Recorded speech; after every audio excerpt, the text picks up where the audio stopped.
This episode of the BREWtally Speaking Podcast is brought to you by On Point Pomade. Keep your beard and hair looking on point with their line of pomades and beard oils over at onpointpomade.com. Use our code BSP15 at checkout and get 15% off your total purchase order. So thanks again to On Point Pomade for sponsoring our show.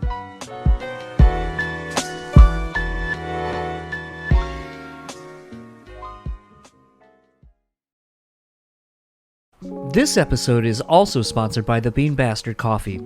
Head over to thebeanbastard.com and pick up any one of their delicious hand-roasted coffees. Coffee lovers will also enjoy their hand-cut and handmade espresso candles and soaps as well. If you're in the Buffalo, New York area, head to their store located at 448 Elmwood Avenue. And thanks again to the Bean Bastard for supporting this show. BREWtally Speaking Podcast is proudly sponsored by Rockabilia.com. With over 500,000 officially licensed items in their online store, you're guaranteed to find something you need. Use our code BREW and get 10% off your total order.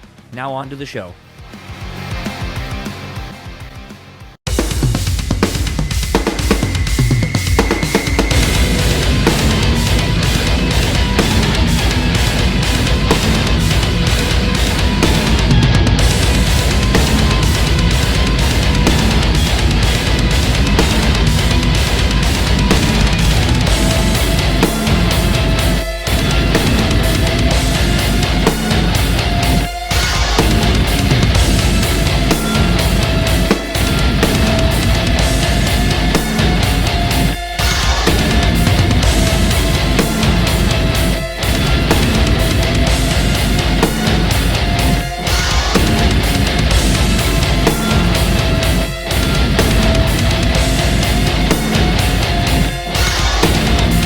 What's up, everybody? Welcome to another episode of the BREWtally Speaking Podcast. I am your host, John, and this episode's guest is Mike Sugars, vocalist of Vatican, whose double single Become a New God is out now via UNFD Records.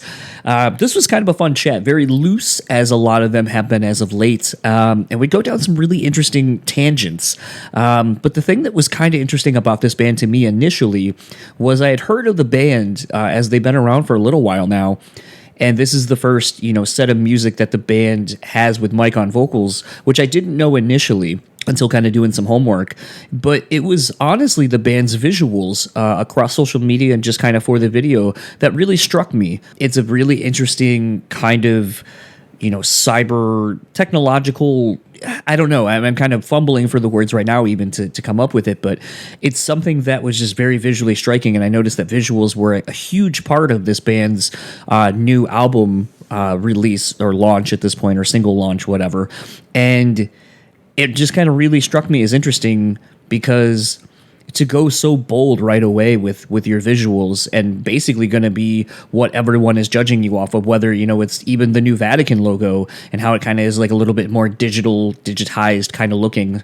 I feel like it could be really off-putting to some people, just based on visual presentation, first thing we're judging a band on instead of the music. But so to me, I kind of wanted to talk about that with, Mike, and just kind of talk about some of the lyrical themes that I was kind of bringing out myself when listening to the two songs. But this was just a lot of fun. We go down some really interesting tangents, and I'm really appreciative and thankful that Mike was willing to go down them with me. I mean, that's kind of the thing when you talk to essentially strangers and you just kind of start riffing and going.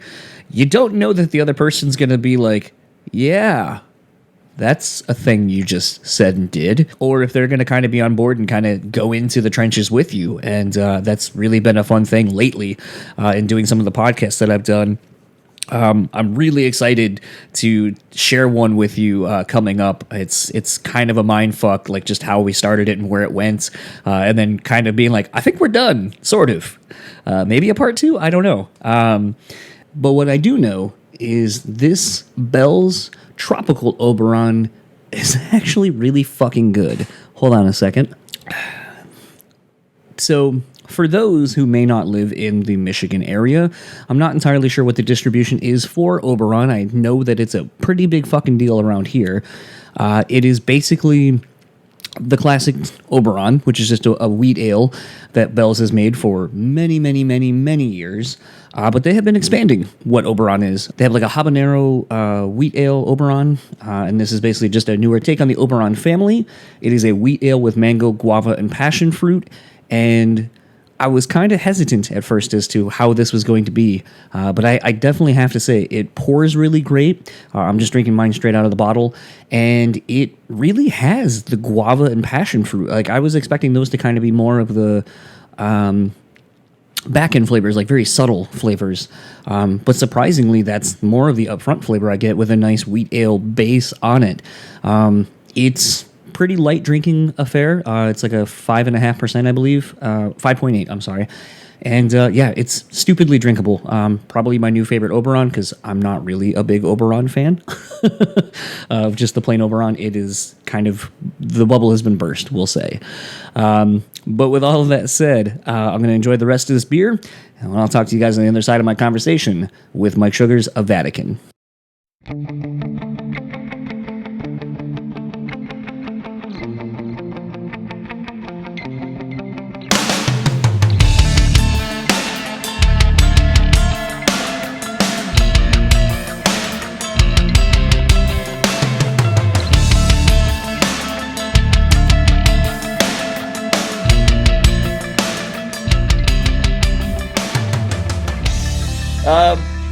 So I'm going to be totally real. Lately, I have just been doing these pretty off the cuff, just because I find it's a little more interesting and, like I said, more of an actual conversation. That, and honestly, there doesn't seem to be much out about you with this band currently. So I feel like I'm getting one of the first things of press really you're doing for this. Yeah. So this is actually, I think this is my first thing on video with someone. Well, at least like in the sense that it could like be put out as a video thing. Anything else I've done has just been like I do like a call, but then they just like write up about it like in a text post of some sort. So yeah, you get me fresh. Fair enough. So for those that don't know, when listening to the audio version of this, this is Mike Sugars, vocalist of Vatican, whose latest double single, Fractured God and Absolute Reality, off of Become a New God, are out now via UNFD. I don't think it's just UNFD, right? It's not UNFD Records or anything like that. So it's UNFD. You can also call it Unified, and everyone kind of. I think it actually was spelled out in full Unified at one point, and then they kind of switced it over to UNFD. The whole no vowels thing. That's what they did. They hopped on that. Of course. Yes, I love metalcore. Well, I was gonna say, I know you are label mates now with Hometown Heroes. Let's see, Sleepwalker and Hollowfront from here in Grand Rapids. Yes, yeah, and I wasn't familiar with those bands before either. Going into before going into being on the label and like announcing and everything. So now I just check out everything that like gets dropped, kind of thing. Especially when it's like when they're not like big household names like that, because UNFD has like so many bands. It's like it's a household name. Like Silverstein's gonna drop a track, and it's like I didn't need UNFD to post about it. I knew that kind of thing. So like I got to check out those bands, and they're definitely dope. And yeah, so there are a lot of cool bands on the label, and it's like dope being label mates with them, especially like some of the like really dope Australian bands and stuff. Like that's really cool. And yeah, I didn't know you were in Grand Rapids. That's awesome. I like Grand Rapids a lot. I have weird stories about being in Grand Rapids, actually. I mean, I was going to say, for those that also aren't aware, I was familiar in name only, not in actually hearing your band at the time, but you were in Church Tongue, and I know that was an Indianapolis band,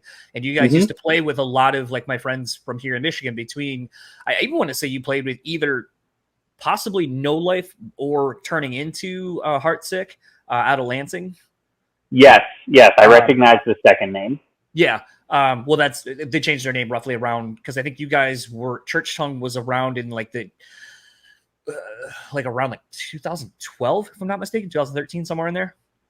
So we were under the name of Conquerors. We went through a name change as well. We of course were on the plural noun thing because again, metalcore in the 2010s. You have like the plural noun, verb the noun, all that stuff. But yes, I do remember their name And yeah, I also sang for a band called Church Tongue. So I guess that's kind of a fun thing, because like if I'm again, I'm learning about this band as I kind of was listening to the two songs, because once I realized very quickly listening to the last album the band put out, totally different vocalist. So then once I kind of realized that, I was like, well, there's no need to go really back into Vatican's like back catalog really, because it really has nothing to do with you. And I always tend to find when you're talking to someone, when you're like, yeah, let's talk about the legacy of the band and all this kind of stuff. And you're like, yeah, but I really had no part of that. Like the only part of it you really can kind of speak to is, and we'll get to it, I guess, first question is just kind of, with the bands you've kind of been in and kind of paving the groundwork for trying to get some momentum and get signed and all that kind of stuff. What was it kind of like jumping into another band that had kind of already had established success and also didn't even like, if I'm not mistaken, Vatican is from Georgia, Savannah area, I believe. Mm-hmm. Did you have to relocate to join the band? No, I didn't. I didn't relocate to join, and I'm actually in Savannah right now because we're like getting together and like doing like new writing and demoing and stuff. So I just come down like frequently, and like we just do our thing because like I work remotely at my day job, so I can be anywhere. It doesn't really matter so much. Yeah, I didn't relocate for the band, but definitely like speaking on like the legacy thing and like what the band was doing before me and everything. I mean, I was a fan of the band before like we like linked up. I liked the band. I thought they were dope and that they were just like sick, and like them being like a gamer band. I'm a gamer, so I was like, this is so badass. Like just like embodies like just all the shit that I really like, which is just like metalcore, hardcore, like, and, just gaming. And, yeah, so like really in a way, it's kind of like, as they were parting with their old singer, John, and, they had like, kind of tried linking up with a couple other people to see who the singer could be. And me and Hosian started talking, our drummer, and it like honestly was just kind of like a match made in heaven. Like we like kind of just like hit it off, and like we were talking about like games, music, like how life is going, and he just like kind of hit me with the question like, yo man, like what are you like into right now? Like, is Church Tongue busy? Are you guys like looking at like hitting the ground hard when the pandemic kind of like eases up, or just that kind of just like feeler thing? And I was just like, the band isn't really doing much right now. We had new music we were sitting on, and has since like been put out and stuff, but at the same time, like our guitar player Nico, he went and was joining another band. Nico now plays for Knock Loose. And we were just kind of like, me and Nico were just kind of talking. I was like, damn, like Vatican just kind of hit me up, and like, we're talking about just like exchanging demos and, stuff like that. And I was like, I think I might do this, because like with Nico going over to another band that is like extremely busy and doing, like badass stuff all the time. Like they just announced that Gojira tour, like, oh, what the fuck, dude? Like, just like, congrats, you made it out of the trenches and you're on the mountaintop. Just it's like, case in point though, like when I talked to Brian on that them headlining that Acacia Strain run about a year and a half ago now, I remember so many people were like, oh my god, you just talked to like one of the biggest bands, and I was like, and they're still in a fucking smelly van that has like no AC and a bunch of other shit. I was like, I don't know. It's just funny, like when people are like, "Oh, they've made it," and you're like, "Do you want to see what making it looks like? Because it's probably not what you think it is." No, it never is. It's never what you expect, and but it's definitely like breaking through a glass ceiling onto the next level, which is always exciting, and just like, so yeah, it was like this thing where like he and I just could like, it's a cool thing because Nico and I get to have this experience where like we've been playing music together in the same bands since we were in high school, and now we're both we're in our late 20s, we're over 25, and we're just like kind of splitting apart and like going down these like different paths, but we're like we're like both so like supportive of each other and just like in the ring together kind of thing, despite going to different camps. So like that's just kind of like an exciting aspect of it. But then like linking up with Vatican and everything, like it just clicked so quick, and like all of us knew we were just like, this is it. Like we were born to be in this band together kind of thing. And it's just been nothing but dopeness ever since. And, now we're just working on more dopeness because what else is there? So kind of speaking, I guess, to the new dopeness, you have 2 singles out with you in the band at this point, and Fractured God is really the first sampling really that you gave everyone with the lyric video and then subsequently the actual video. I went a little bit further because I tried to, when talking to vocalists, delving a little bit into the lyrics, because I know some people maybe want to know more about that side of you as an artist. To me, what was interesting, especially visually looking at the packaging for, the double single basically, is it feels very, to me, very kind of Prometheus-like, kind of merging, we'll say, like tech with...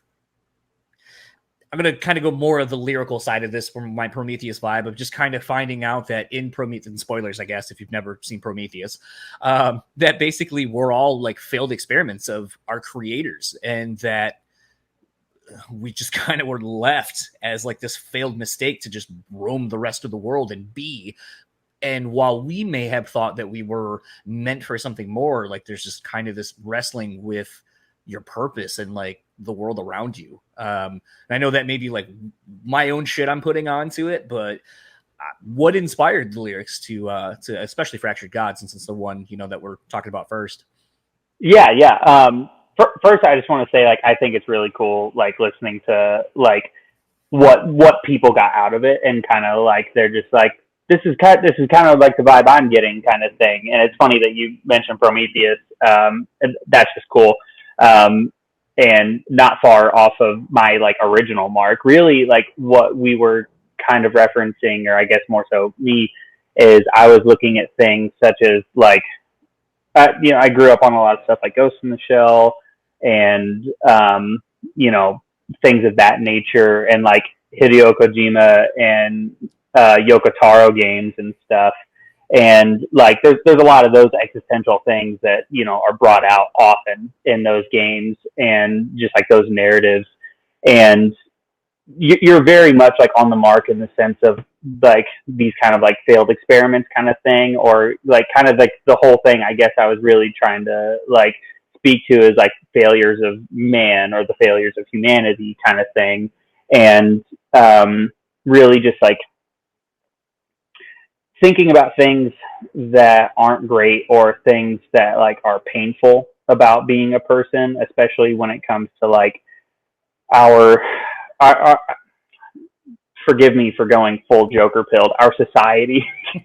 But like there are so many things in our society, especially in Western culture, that are like, that feel like failures, and they cause a lot of pain, and like really bring on a lot of feelings of ethnocentrism, like thinking you're kind of like the main character in the story, and it like leaves you like, it makes it really hard for you not to think. It makes it hard for you to think about other people and kind of like what they go through, and like, I don't know, just kind of what shapes them and makes them think the things that they think, or act the way they act, or how they treat people, how they treat themselves, stuff like that. And, most people are just trying to figure out all what that means to them all at the exact same time. And a lot of people can get lost in that, and like trying to figure it out, and figuring out meaning life is like trying to figure it out kills people a lot. A lot of people, will die trying to figure it out, and, perhaps like maybe go to like unhealthy coping mechanisms and stuff, all kinds of shit. But before I get like too tangential and just start rambling about this really thick stuff, very much what I was going for in Fractured God is kind of, if I could visualize it in a way that's like pretty referenceable. Think about like the end of Neon Genesis, the series, and then the movie, the end of Neon Genesis. At the end of the series, the last two episodes of the series are like very internal and like very self-reflective and thinking about Shinji's connections with like these other characters and his relationships with them and what they mean, and also like just his own identity and like confidence in who he is, because he doesn't have that at any point throughout the series, and he's just kind of getting pushed along. He's like a very reactionary, static character, and he literally needs pushed over the edge at any given time. And like that's kind of what I am like trying to feel out and portray in like the first half of that song before Tom's just like shredding ass.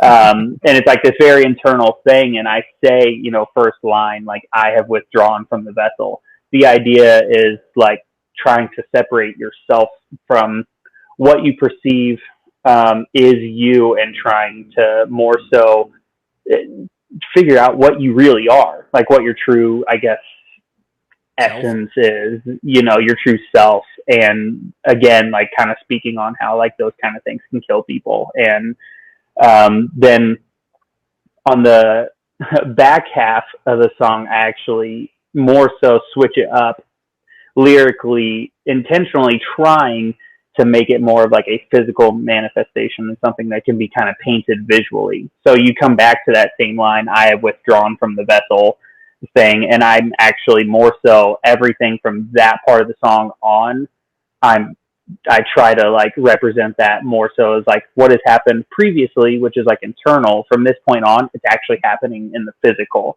So I say I'm withdrawing from the vessel, and more so what I mean is like this person's literally leaving like the planet, and kind of like picture them like kind of, they're in the gravitational pull kind of thing.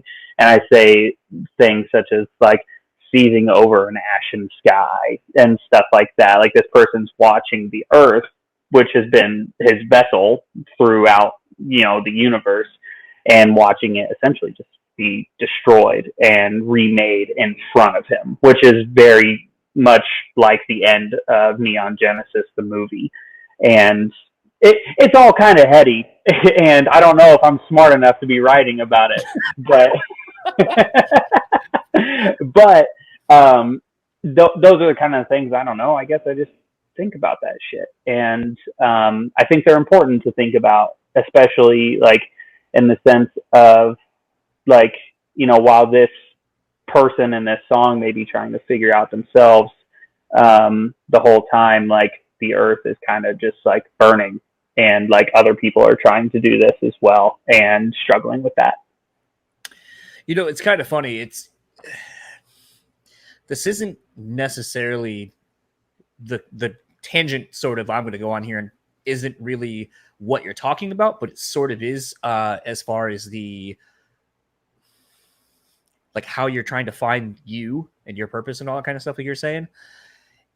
Because I'm getting ready to turn 37, so something for me that's been really interesting is being married, for going like this year will be 6 years, but been together for 11, and my wife and I have never wanted kids, and most of the women I've ever dated before her, like, we didn't want kids. And I just had this epiphany in the last, like, I'll say year, maybe two, where, a lot of people, and I'm not, negating the experience of having a child. It's, if that's what you want, and it brings you joy and it brings you all these things, that's awesome. I feel I get a little bit of that with having a dog. And I know that's also kind of terrible to say, but the thing that I've kind of come to the realization of is how freeing it is knowing that when I'm done, like when my life's done, I don't got to worry about my kid, my kid's kids, whatever.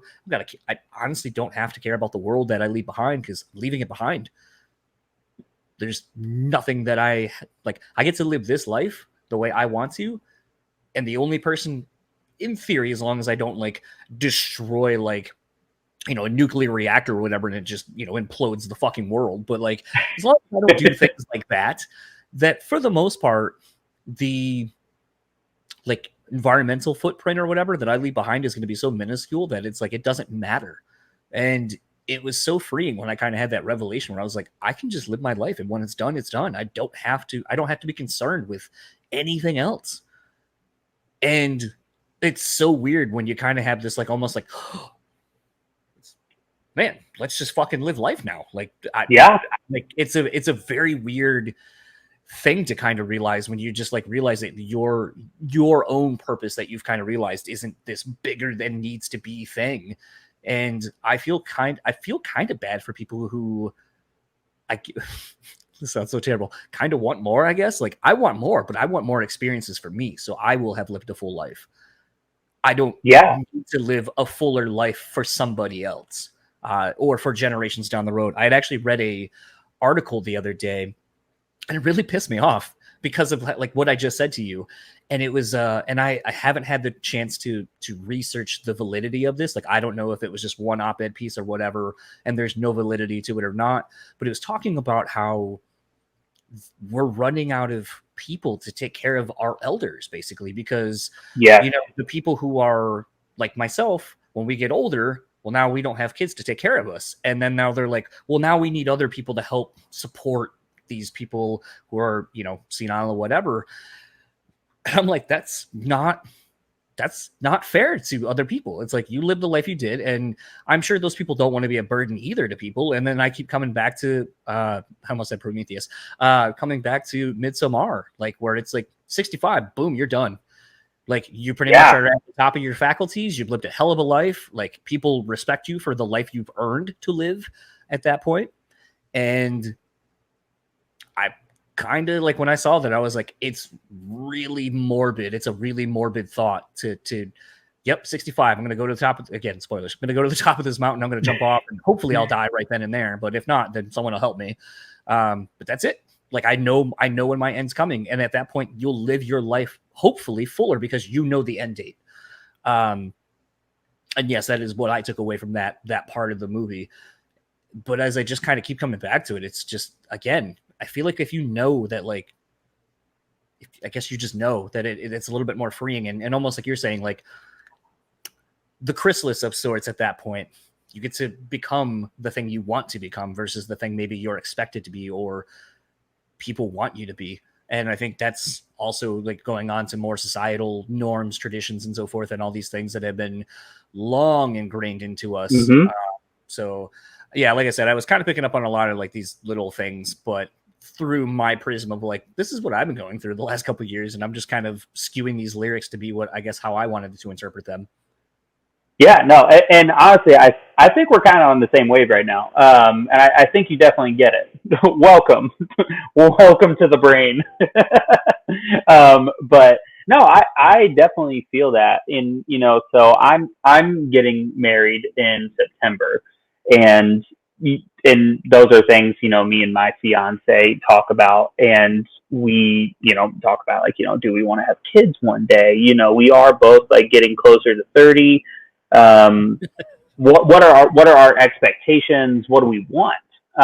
And even speaking on like the whole, like, like we are having an influx, or like a spike of like population percentage that are generally older people, and like they need taken care of and stuff, which leads to things like how Social Security gets funded, which is through taxes, and the fact that like when you're older, people get need to collect this Social Security because they don't work anymore and stuff like that. Which, like, I definitely have like a lot of empathy for things like that, but also I definitely agree with what you're saying, like where you're just like, hey man, this is my life.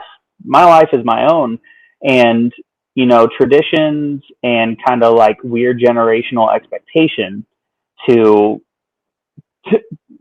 have a spawn, and and then carry forth my bloodline, stuff like that. I don't feel any connection to that either, and to me, I guess, speaking on that, I would say, if I was getting ready to have a kid, I'd be stoked, and like I would give my life to loving this, this person and everything. But also I definitely agree. I mean, and my fiance, we've talked about this, just kind of like, things that we want and things that like we want to achieve and be together, and have thought like, can we do that with a kid, or can we just have a dog and and like call it a day? But like there's so many like weird like expectations, traditions, things like that we're expected to just kind of like roll into, like having kids, taking care of our parents before they die, stuff like that. And like call me a selfish bastard or whatever, but I think I have a right to be. I didn't ask to be here on the planet, and God damn it, I should be able to say what I do with my time. And I think that's super important. And I think that even in and of itself kind of speaks to like those kinds of things that, we're talking about with the song and everything as well. With the song, and I hate to just say it like this but it is kind of the reality of the situation. I would say a lot of people probably aren't going to pay attention to lyrics as much, maybe. Is it kind of disheartening to know that because of the genre you've chosen to be a vocalist in, that the work you still put into making something that means something to you, and know that by and large it's probably going to just be largely overlooked because of sick riffs and drum fills and shit and just gutturals, but not really get your meaning and your message? Like, is that kind of disheartening to you at times? I think it used to be. But honestly, I think I've hit this point in my life where I could care less in a way, because the truth is like, especially in this genre, people come back to like the things that are super exciting about songs to them, whether that perhaps might be lyrics. Perhaps I write something that is so beast mode that someone's like, oh yeah, I latched onto that instantly. Or perhaps maybe, this breakdown just hits and it doesn't matter as much, except for like the excitement of this, little moment that the song brings them. And even if it is that, I'll take it. I am look at Leo in the background. Even if that is just like a brief moment to somebody and it's just like a little thing, they're like, yeah, that was dope. Suck it, man. Like, I'll take my W's where I can get them. But also, I definitely enjoy when people like actually do look into the song and like really just say like, you know what, like I think I'm getting what this person is saying, and like, it speaks to me in this way, or is impactful to me in this way. And those are cool moments, because I do work on that pretty hard, and I like it if you cared about that. But if you don't, and you just think that the riffs are sick and like I sound cool and whatever, then I'll take it. I've just accepted that this is like how the genre really goes, and I don't think it's exclusive. I don't think that is exclusive to this genre or anything. But I guess my answer is I don't care. But if you do, thank you. Can I have $10? What was also interesting, like I said, is kind of looking at the visual presentation of the single artwork, and even kind of carrying over into the video for Fractured God. I love the fact that it seems like, I always hate referencing another band when I go, it reminds me of this, but honestly, they're one of the few bands I've seen that really seemingly has cared so much about their like visual representation of how things are being done. But it kind of reminded me a little bit of before this last Code Orange record came out, of like these little teasers. You made a PlayStation 2 yeah, basically, and it seems to be, and you guys are doing like the VR thing and all this kind of stuff. Like, I don't remember necessarily what it was called, but like it seemed like there's plans to do stuff, and if there's budget, then maybe like there might be like one of those like was Ice Nine Kills like 2 years ago around Christmas did like that little side scroller that you can play on your computer.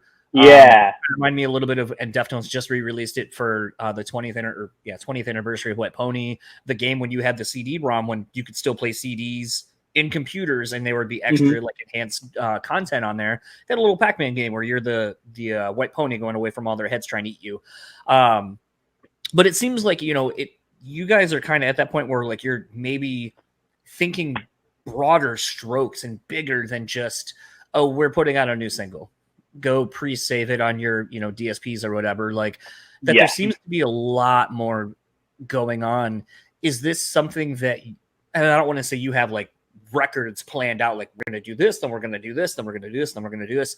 But is this something that you are very much thinking like, okay, like if we can kind of start laying the foundation and breadcrumbs for our fans now to see if they're interested to give a shit, that this might be something kind of cool we can do once we kind of have earned the trust of our fans to kind of do something like this? Absolutely. And you're 100% right. There's one rule in this band, and it's literally just tap into dopeness at any and all times. And speaking to that, like when we talk about like content or like even like items for say merch or what, or future albums or videos, or specifically the VR unit, the idea is that all of these things do interconnect, and that they're, especially with VR unit connects to a lot of different things. VR unit, anything that's a part of VR unit, you're going to see at like the end of their name, it says .VR. Like, okay. Hosian here. Oh, dang it. We're back. Hosian right here. He runs a company, and it's called Espionage VR. And like, that's part of it. And that's like, really just a lot of like gaming t-shirts and stuff like that. So like, he basically just mocks up like, if you want to call them bootlegs, sure. But like makes these bootlegs for like games that like, when we were growing up, like these were the games that like we played, had a huge impact on our lives kind of thing. And that's part of it. And even through that, like, what will happen is like people are into espionage, and then they'll be like, oh shit, I didn't know you played in this band called Vatican. And then that filters in, and it's just like, all right, you're on board. You're 100% like in the wave of the VR unit and stuff. And that kind of expands to other things as well. But like, even like, speaking about like the narrative and just kind of like the PS2, like game case and stuff, like we have ideas for things like that. Like I would love if we had like an action figure of some sort for like a, our own narratively like created character for say a video game or something, like a side scroller or like a platformer or something. And like, that's something that we can like give to like fans, and we're just like, hey, we're kind of creating like a whole little world. And like, while the breakdowns are dope, like we're like trying to really like create a whole thing. So I'm really just hoping like people are like on board. And I guess the only way to keep people on board is constantly just level up and, try and just be more than what we were before, And so, yeah, like, please listen to the singles, please pre-save that shit. It helps, feed the algorithm, please. But at the same time, like, we're doing more than just like releasing singles and releasing music and then, tour for a year and a half, do it all over again. We want this to be, hopefully, by the end, we can look back and be like, this was a 10-year long project. Music just happened to be the vessel, the vehicle for this whole experience or whole thing, Right. Yeah, it's been so crazy for me. Like, I just saw a band. I don't think they're the first band to do it, but one of the first ones I've seen on like my timelines of shit. But like, as you're wearing a Church Junk shirt, I didn't notice that. Yeah. Yeah, when you get leftover merch, you start wearing your own stuff. Absolutely. Yeah. But I was gonna say, like, it reminds me, like, Emory just put out, they have their own crypto now, and like, no way. Yeah, they have. It's like walls with the S is a $sign, and what they're trying to do is get fans to use it to buy like super limited edition stuff on their site. Like they're trying to go, like, say whatever you want about Emery's popularity as far as like how big they ever were or still are or whatever. But I love the fact that they seemingly adopted these things pretty quickly. Like, you know, when podcasting was kind of just getting started, you know, Matt and Toby. Matt and Toby were like kind of one of the first to be like, fuck it, we're going to start a podcast. And then kind of started a network with some other people. And, you know, they were one of the first bands I can think of that bought a bus and had their own bus. You know, converted it and all that kind of stuff. Like they've always been very, like, it seems like this is kind of the way to success. Let's kind of fucking go in there. I mean, even kind of doing, you know, like they've played my basement a couple of times where they just were like, yeah, we're going to do a living room tour. Acoustically, you buy shit through us. The person hosts it. We tell you, like, it's one of the first times I'd ever really seen anyone do that. I've seen other bands do it since, like where they are in control of what they do. But now with this crypto that they're doing and the idea of that they are trying to give their fans something that's happening currently.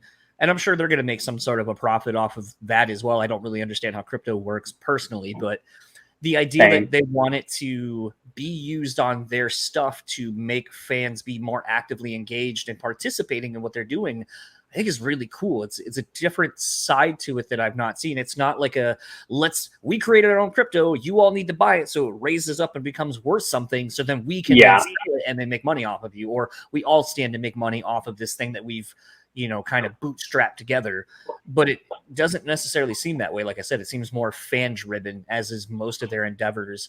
So it seems like, as I was kind of thinking about that and you talking about, you know, like there's sort of a bigger narrative at play for what you would like to do, given all of your interests and hobbies and so forth between gaming and anime and all this kind of other stuff, that it seems it's cool to hear some bands like yourselves that are already kind of thinking like, if we can kind of get this going, we would like to take this in these directions and just kind of maybe like Coheed and Cambria, we create our own fucking world and there's graphic novels and there's continuity between songs or parts or whatever. Yeah. And things like that. So it's cool to hear bands, especially, you know, no offense, younger bands that are thinking more long-term than just like, man, it's fucking sick. We got signed. We wrote cool songs.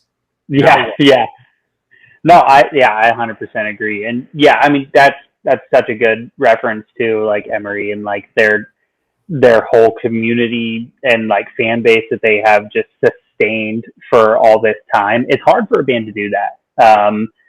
And whether you're Emery or you're Code Orange or you're, you know, just like all these bands that do that. And I think Code Orange is debatably one of the best to like kind of like try and like have this like continuity of visual and also like really kind of pushing like I don't just kind of like pushing the boundary on the sound and like what's expected of it, because especially like considering how much like more production they bring in with like, you know, adding, you know, other members or maybe even switching members around, like Jamie becoming the singer now instead of just being like the drummer and the singer.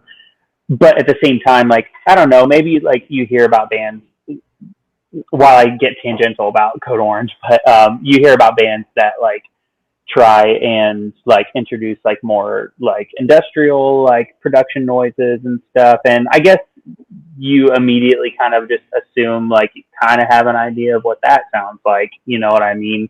And I think that band is always just like subverting that expectation. Like, no, we're not going to become a new metal band or something. It's just going to get fucking weirder and like still be pretty heavy. So I like that band. So, but yeah, so like with that kind of stuff and just like going into the visuals and stuff. Yeah, those are good references. And like, definitely like we would love to be able to achieve something of that level, if not potentially more. Who am I to say?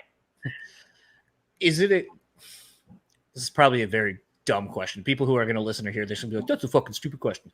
But, you know, for me, like I remember literally seeing Code Orange on a Twitching Tongues tour here at, and you said earlier you're familiar with Grand Rapids a little bit, but like I don't know if the venue was around when you were last year, but the Pyramid Scheme, it's like a 420 cap room. I saw Twitching Tongues on the Forever album and there was like 30 of us, maybe. And it was like one of those, like where I just remember being like so blown away by that record and so blown away by the band live, and to see how they've kind of transformed, you know, the music landscape basically of heavy music forever, really. No pun intended. But it's one of those where like I can't help but ask, like, when you see a band that's taking such risk and being rewarded for it, even though, like I said, there's the Coheeds, there's other bands that have kind of done little parts of it along the way. Does it allow you, I guess, that's such a stupid word, permission, I guess, to kind of go balls out and just see what's possible with putting the band out there in so many different iterations visually? Yeah, I would say permission is granted, and I think that mostly because I don't think anyone should have to ask. Well, not that anyone is asking for permission, I guess, but like no one should have to ask for permission for those things. I think that it's very much just like you set the pace for like what people can expect you're gonna do, or like you're like kind of like what your box is. You know, like, you know, people put bands and artists in boxes all the time. That's why we have genres and stuff. But you always kind of set the boundary for the space of your box, and if you're going to break outside of that box. And I think the Vatican in particular, if you had to ask me, I would say that nothing is off the table, and that we're pretty much down to try out generally anything, whether that's like in music or visual. Like, even if someone's like, this is kind of like a dumb fucking thing to ask, and we're just like, that's not something that like we discourage, and it's always like an open forum, and the table is huge and nothing is off of it. So there's like always like so much cooking in our heads and like sitting on the table, and we're about to throw this in the pot and see like, you know, what we can cook up here kind of thing. So and I think that like, you know, some of these bands that do this, like Code Orange or Coheed, I think they don't have rules either, or are looking for anyone's permission, and that is why we can see so much success, or like at least like such a long run of like such successful careers, especially a band like Coheed. Like, you joking my ass? Yeah, are you joking my ass? Or like, you know, Code Orange, they've been around for quite a moment now. Yeah, and it definitely doesn't seem like that momentum has like, you know, halted, or like the band is plateaued or anything. So like, or even like if perhaps like there was some kind of plateau, because at some point you stop being young and fresh and like, holy shit, you know, then you have to ask yourself how you can sustain and stay in it and like be relevant in the game without being the hot new kids kind of thing. So it's funny though, because that's where I start turning to wrestling and looking at someone like a Chris Jericho, who has constantly reinvented himself over the last, especially in the last 10 years, but really in the last like 2 with AEW. Like, don't know if you're big into wrestling or whatever, but I mean, that's a dude who, you know, puts over people in the wrestling term of like, you know, putting over young talent, because all that's going to do is build up your new crop of people.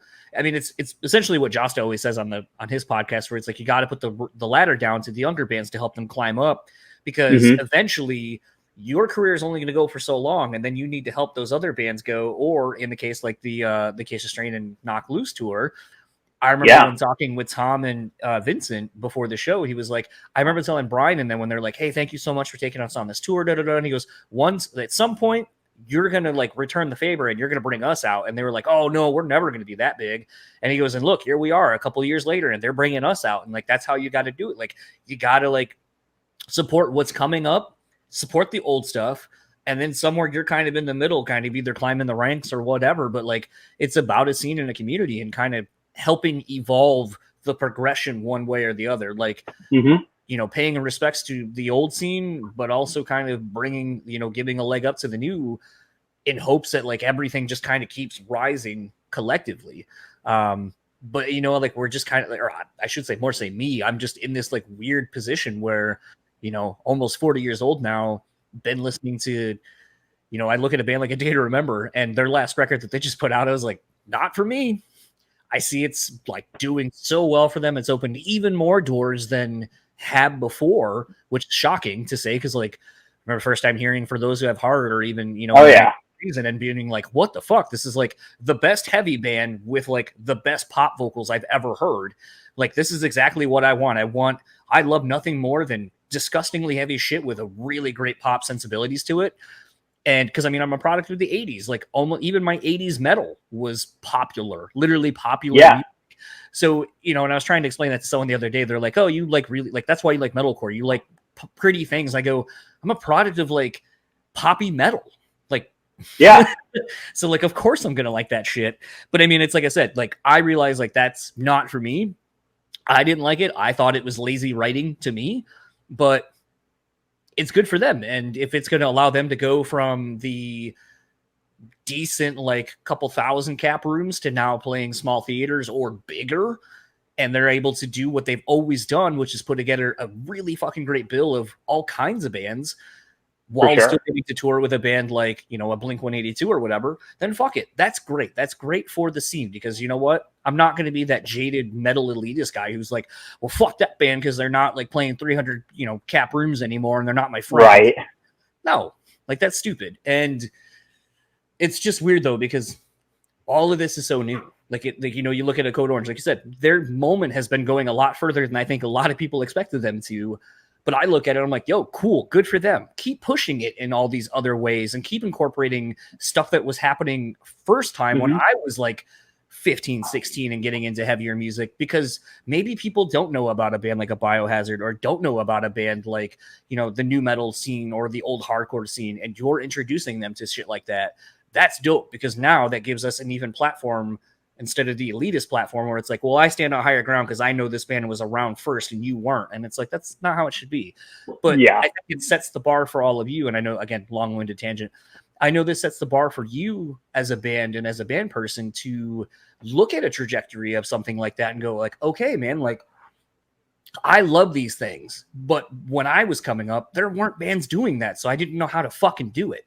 Now I have a Coheed. Now I have a Code Orange. Now I have some of these other bands, and I'm kind of starting to see how you can do these things and incorporate all of these things that we love. Like, you were talking about, anime stuff. My anime knowledge is very sparse, but when I was in my early to late teens, it's like, we had Akira, we had, some of the more classic stuff like, what I was gonna say Bushido Blade, and that's not it. Ninja Scroll. Those like kind of classics, and then even the anime when Cartoon Network had first started putting over the anime on Saturday nights late at night before Adult Swim even and stuff like that, when it was called I think it was called Japanimation Evening or something like that. Yeah. And remembering it when it was called Japanimation, everyone's like, that was never a thing. I was like, it was for like 2-3 years, and then it became anime. So to see this merging of cultures and even different cultures like geographically has been really interesting. And then even I was going to mention that it's funny, for as much as everyone thinks kind of anime is either rooted sort of in like steampunk kind of weird aesthetics or sci-fi, it's kind of weird that it's always hinting at future things through the past, to me anyway. And almost kind of like a creation story of sorts, where it's always good and evil. Something happens, Earth potentially gets destroyed, and then a rebirth, and then basically you move on from there. Which I'm not going to get into how all the parallels in biblical stories or even Greek mythology and so forth, but it's all there. Starts getting thick. Oh yeah. It's funny that it's like, that's where I always start going like, isn't it weird that, the people who don't believe in Pangea, but it's like we have all these, you can like look at the different things and go like, isn't it weird how like everyone has the same story, just different characters, some instances, same characters, different spellings, different pronunciations, but you have the same story happening over and over and over and over again. But yet all of these people were separated and divided by so many thousands of miles that they couldn't traverse because of not having planes, trains, whatever. But it's weird how they look like they go together, and that would explain how a lot of the creation stories all are very similar. Hey, weird. But hey, I'm just a person on a rock flying through space. Yeah. So. Yeah. What do I know? Yeah. No. Absolutely. But Yeah, no, I agree pretty strongly with, just about everything that went on in that couple minutes there. And yeah, I mean, especially like, and even with like the day to remember thing and like the ladder, like, pull the ladder down, bring up the younger band, and, they're on the level now kind of thing. I remember, even just shortly before, or like the year before the pandemic. So what's that? 2019 shit. Yep. I saw that A Day to Remember Knocked Loose in Boston Manor tour, and it was awesome. But I was sitting there watching, and I'm like, what the hell? Like, this band that I've been listening to since I was, in early high school, and just like bringing these younger bands that, are also like making their way kind of thing. And like, it's at a sold out 5,000 cap room. And I'm just like, what in the actual hell is going on here? Like, it's just kind of crazy. And like, even to hear that like that band could potentially be breaking through another ceiling with this album, I'm like, can you calm down? It's been a long run, but not like in a bad way. I'm just like, they just keep going, and that means nothing but good things for, everybody else in it. And the ladder extends down, and, that's definitely part of it. And even with the Acacia Strain Knocked Loose thing as well, the ladder extends down one way, and then, maybe 2 years later, the ladder extendeth again. Before I start wrapping this up, what are some of said you had some fun stories of my hometown here of Grand Rapids? Oh my God, yeah. Tell a few. Okay, so and this was when Church Tongue was still called Conquerors. This is probably like 2014 when this happened. But we're on tour. We're getting ready to go through and play Grand Rapids. We were getting ready to go play Take Hold Church, which I don't think is a thing anymore. Nope, Micah is doing something else though. Yeah, that makes sense. But yeah, so we were getting ready to go play Take Hold Church, and we're driving through this college that's pretty close. It's like in that downtownish area of Grand Rapids, and we're driving through the campus, just on our way to the show, and we get past this light, and there's a crosswalk in front of us, and there is a person getting ready to cross. I'm a normal person, and I stopped the vehicle to let this person cross, who was not paying attention too well, started to step out, and then like as like they've got a foot in the road, they like finally look over and they're like, wait, our car is coming? I'm already stopped, and I'm just kind of like, hey, you're good. I got you. Some asshole, instead of realizing that I'm stopped at a crosswalk, because there are two lanes here. So I'm in the right lane where this person is coming across, and, coming across the front of our van. And this asshole comes out from behind and drives around here, and she was there. And he hits this person, and I mean, darkness, but, she became a projectile. And I was like, holy fucking shit. I was the one driving. And so I just throw the van in park, and I just like yell into the van. I'm like, you're calling 911. You hand me it's the middle of winter. I'm like, hand me that like thing of blankets. And I just like got out, ran over to her, and I hope she's okay. I don't know how this whole thing like ends for this person, but I get over there. She's completely conscious and cognizant of what just happened and knows her name and everything. So that's a good sign. But I get over there, and like we like put all the blankets on her, because it's easily like sitting, I'm pretty sure, under 20 degrees. And she just got hit by a car. So I was like, we got to, I guess, like keep her warm and like, try and do what we can. I'm not a doctor. I don't know shit about this. But, and thankfully the guy didn't drive off that hit her. He awkwardly stood about 100 feet away outside of his car and did not come over at any point or say sorry or anything. And I'm like, you should be embarrassed, you absolute idiot, you complete ass, you dunce. Yeah. And yeah, just like did not read the room whatsoever or think why I would possibly be stopped at a crosswalk and hit this girl. And then we went and played our show after, the ambulance showed up, and like, we like, a cop showed up, asked me what happened. I tell him, what happened, blah, blah, blah. I never heard about it again. And I tried looking to see, like, I don't know if there was any kind of like police report or something, and like see if like this person was okay. I never found out. And I have just been, for the last like 6+ years, just operating on good faith that this person is okay and still with us here today. Yeah, I mean, to add to that story, where Takehold was and where presumably you were, this isn't like making an excuse for anything, but that's a lot of like where our homeless are, and a lot of homeless shelters are like right over in that area. We saw a lot of that too. Yeah. The police station is only like 2 blocks away. So, I mean, chances are with how fast you reacted and how close literally we were in proximity, there is a hospital probably 1/4 of a mile, the other like off to the right. Police station's probably about same distance directly in front of you and off to the left. So, I mean, yeah, chances are with as quickly as you reacted to the situation, they were probably able to get her taken care of.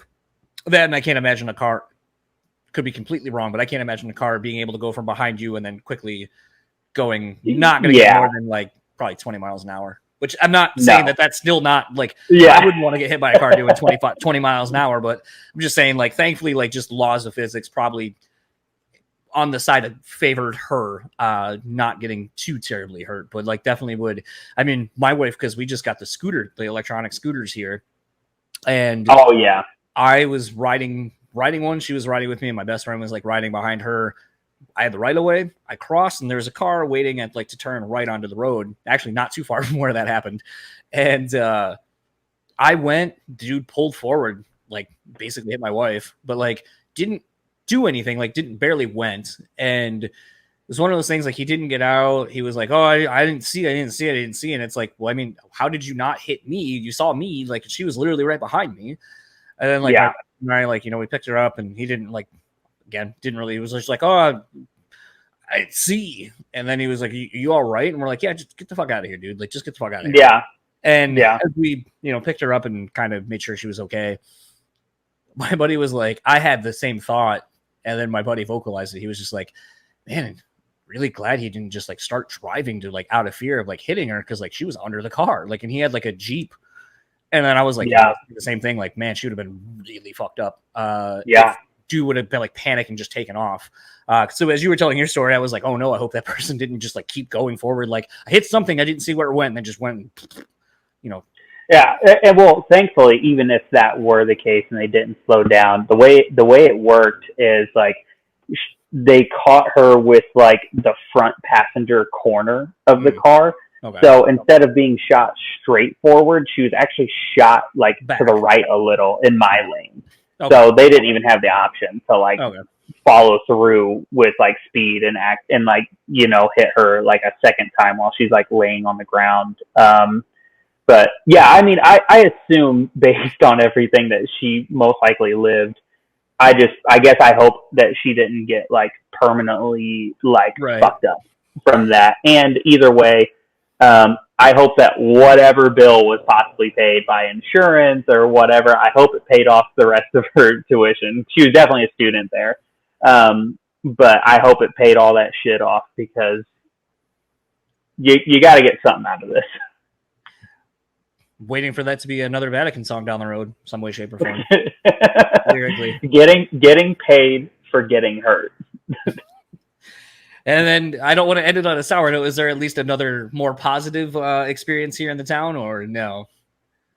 Oh, I mean, I've had plenty of like good experience as well. So like even like Takehold, like when that was still there and there was like Takehold Fest and stuff, we had played that a couple times, and like there was definitely like an awesome sense of community with a lot of that stuff and like all those like shows and stuff. And I do miss those times. Those were really good. And like a lot of those people are like more spread out, not all of those bands exist anymore. So it's like, I think about like, just like how special like some of those times in those rooms were. And like, I think really fondly about that period and like that space in that city in Michigan where it's just like, you probably are more of an expert on this than me, I imagine, but I feel like Michigan doesn't get a lot of like awesome tours that go through it just because of geographically where it is. Like, it's like, you might get like half the bill. It's weird because it's like, because of, and this is going to be a little inside baseball, because Detroit is an A market and we're technically 3, but when you get into Chicago, you lose the hours. So in theory, it's 2. We're 3 hours away from Chicago, which is another A market. So we actually get a lot of decent tours where either we'll get, like you said, an off date of an A market tour because, hey, fuck it, like whatever, maybe a band's playing, because bands sometimes join tours or whatever instead of, chasing each other and competing, they'll link up for a tour or whatever for a day or one-offs and festivals and so forth. So sometimes like in the summer, we'll get a lot of weird, like one-off, like package tours and so forth that come to like here in town, or we'll just straight up get something because someone's like, well, we already got to drive through, so what's adding one more day to make some extra money? Because unfortunately, as much as it sucks to say this, Detroit people don't really come down here very often, and I'm more apt to I'd rather go to Fort Wayne if there's something to Fort Wayne because it's less shitty driving I have to do and it's an equal distance. But it doesn't cost nearly as much to go to Fort Wayne as it does to Detroit or Chicago. But we get some really good tours. And that's actually like when my wife and I have talked about moving, I've been like, I want to stay either in an A market or a B market. Coincidentally, one of my small places I want to move is Atlanta because it has an airport, a major airport, A market, Braves fan. And the other thing is I said I wanted to go where I can just go see sports and only be like 15 minutes away. So I can be like, I want to go catch a baseball game. I'm going to pay $10. I'm going to go sit in the nosebleeds, watch a game, and then I'm going to come home.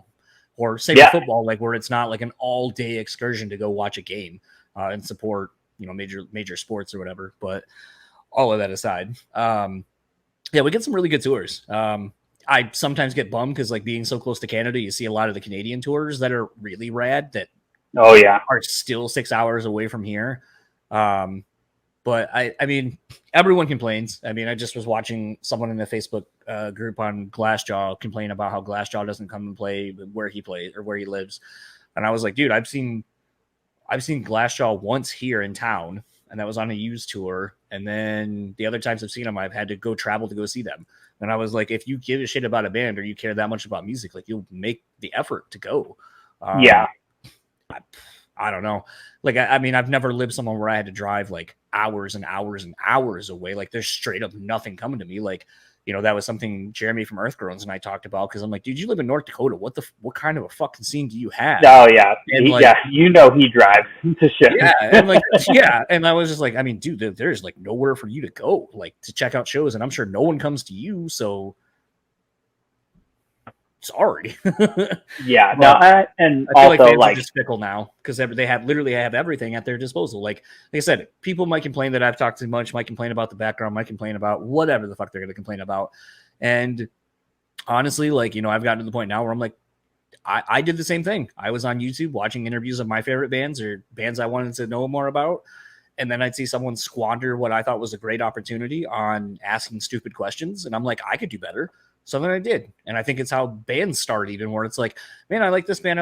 Or sometimes to the point where like, man, I can't believe this shit local band got to open all these great package tours coming through town. I could do better. Yeah.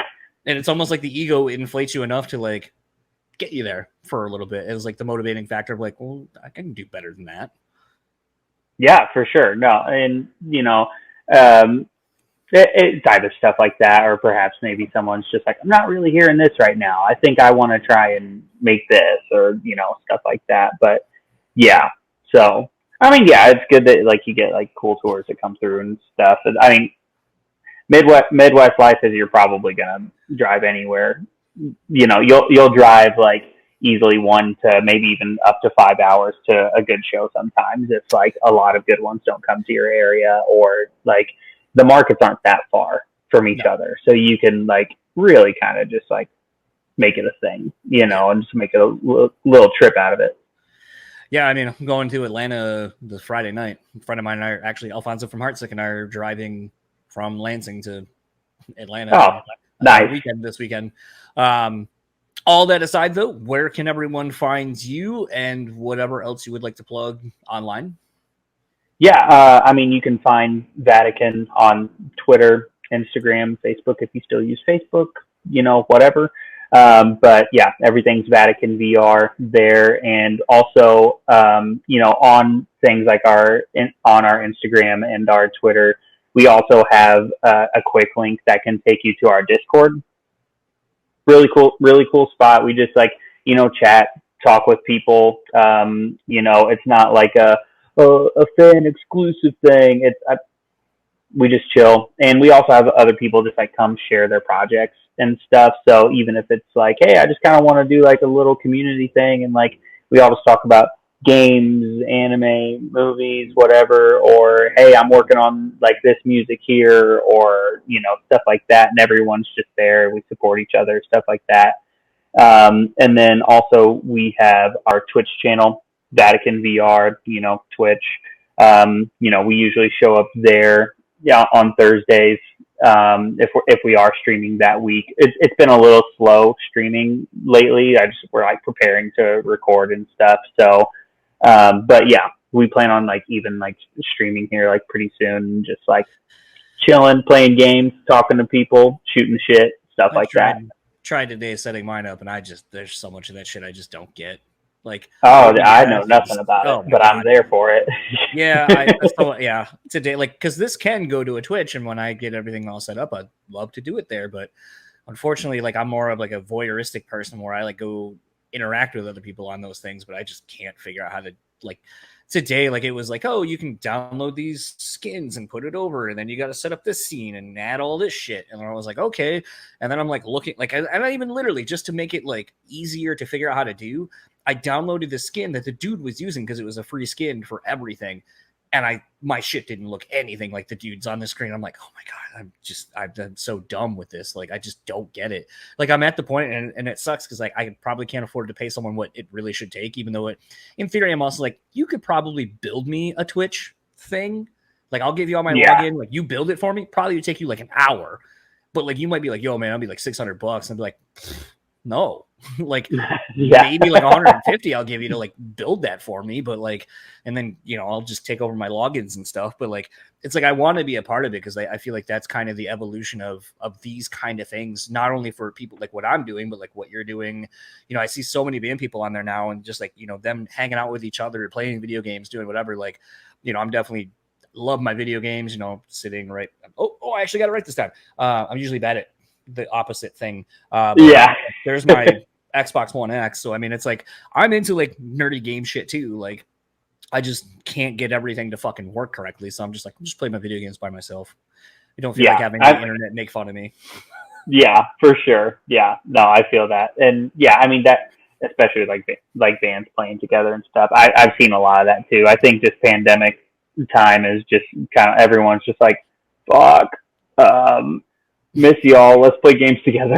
I'm not going to see you in person for a year and a half. So, right.